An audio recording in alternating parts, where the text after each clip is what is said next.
হবিগঞ্জে আদালতের প্রাঙ্গণে উত্তেজনার কেন্দ্রবিন্দুতে ব্যারিস্টার সুমন। ডিম নিক্ষেপ থেকে শুরু করে 2 দিনের রিমান্ড মঞ্জুর। এই ঘটনাগুলো সারা দেশে আলোচনার ঝড় তুলেছে। আজ দুপুর 1:15টায় হবিগঞ্জের judicial magistrate Kamrul Hasan barrister সুমনের 2 দিনের রিমান্ড মঞ্জুর করেন।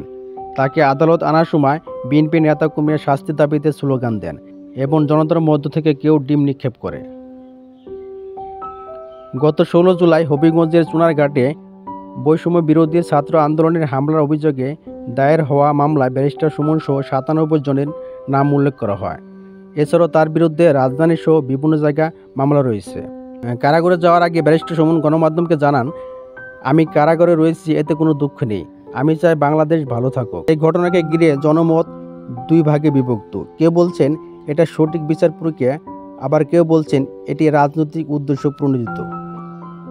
এই ঘটনার শেষ কোথায় সেটা এখন দেখার বিষয়। আরও এমন আপডেট পেতে সাবস্ক্রাইব করুন সিনেজোলক এবং আমাদের সাথে থাকুন। সিনেমার বাইরে এবং গুরুত্বপূর্ণ খবর নিয়ে আমরা হাজির হব। ধন্যবাদ।